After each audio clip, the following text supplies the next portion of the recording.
सभी को मेरा नमस्कार। मेरा नाम निशांत कुमार, सहायक अध्यापक, कंपोजिट विद्यालय बरवाड़ा। प्रतिवेदन द्वितीय दिवस का मैं आपके सामने प्रस्तुत कर रहा हूँ, जो सर पुष्पेंद्र चौधरी, हमारे यहाँ की टीम, हमारी विदुषी रानी मैडम, हमारे मनोज कुमार सर ने आपके सामने प्रस्तुत किया है। उसका मैं ब्रीफ में आपको चीजें बता दूं। निपुण भारत मिशन के अंतर्गत जिला मुजफ्फरनगर के ब्लॉक 15 में आज 4 दिवसीय प्रशिक्षण के तृतीय बैच 24/9/2022 दिन शनिवार का प्रतिवेदन मैं आपके सामने प्रस्तुत कर रहा हूँ। सर्वप्रथम इस दिन ए मालिक तेरे बंदे हम प्रार्थना हुई थी।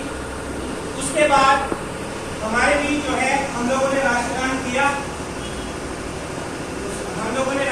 उसके बाद हमारा प्रथम सत्र की स्टार्टिंग हुई। इस सत्र में प्रथम दिवस के प्रशिक्षण के दोहराव के उद्देश्य में, यानी हम जब दूसरा दिन का प्रशिक्षण लेते हैं उसके पहले दिन का दोहराया जाता था।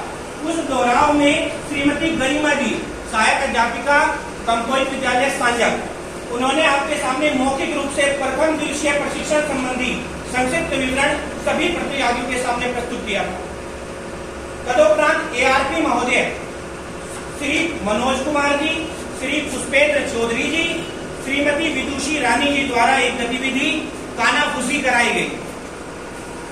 इसी बीच सभी प्रतिभागियों में अपनी उपस्थिति पंजिका में अपनी अपनी उपस्थिति दर्ज कराई। उसके बाद टी ब्रेक लिया गया। दूसरा सत्र शुरू होता है। दूसरे सत्र में इसमें ARP महोदय श्री पुष्पेंद्र चौधरी जी PPT के माध्यम से उसके प्रदर्शन के द्वारा कक्षा 1 से 3 तक दैनिक शिक्षण योजना की संरचना के अंतर्गत बताया गया तो कुल कितने कालांश होंगे और कुल कितने कालांशों में क्या क्या आपको पढ़ाना है। इसी बीच ये हमारी ARP महोदया श्रीमती विदुषी रानी जी द्वारा व्हाइट बोर्ड पर स्पष्ट व्याख्या उसकी की गई। ये बात सही है? हुई थी या नहीं हुई?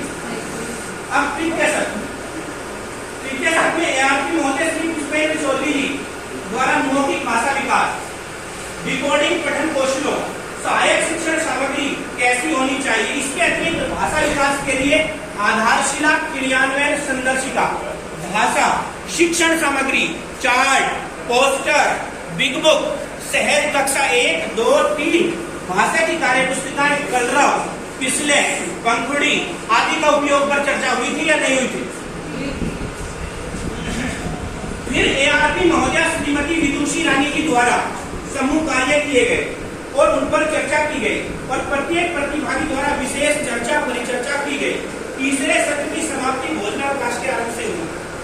जो तीसरा सत्र समाप्त हुआ था वो भोजनावकाश के बाद हुआ। अब वो चौथा सत्र। इस सत्र में मौखिक भाषा का विकास, इस सत्र में मौखिक भाषा का विकास एवं लेखन संबंधी गतिविधियां कराई गई। ARP महोदय श्री मनोज कुमार जी, उनके द्वारा 5-5 ग्रुप बनाए गए थे।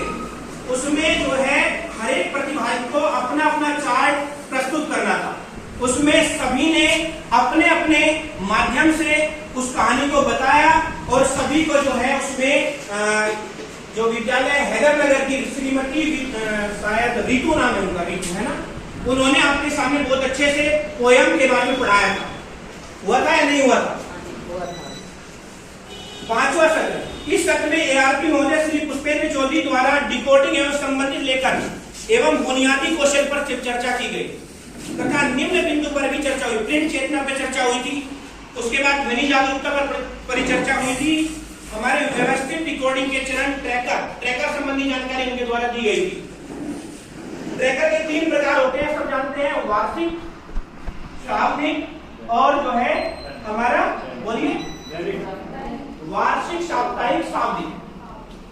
और इसको सबको पता था। ये पुष्पेंद्र चौधरी, माननीय पुष्पेंद्र चौधरी जी द्वारा ARP महोदय द्वारा बताया गया कि कार्य पुस्तिका ट्रैकर को शिक्षक के मार्गदर्शन में बच्चों द्वारा भरा जाना है। कौन से वाले को? कार्य पुस्तिका वाले को। और जो साप्ताहिक वाला है, जो वार्षिक है, वो साप्ताहिक, वो किसके द्वारा भरा जाना है? शिक्षक के द्वारा। 3 किसके द्वारा भरे जाने हैं? साप्ताहिक, साप्ताहिक और वार्षिक। किसके द्वारा भरे जाने हैं? शिक्षक के द्वारा। लेकिन जो चौथा है कार्य पुस्तिका वाला, वो किसके द्वारा भरा जाना है?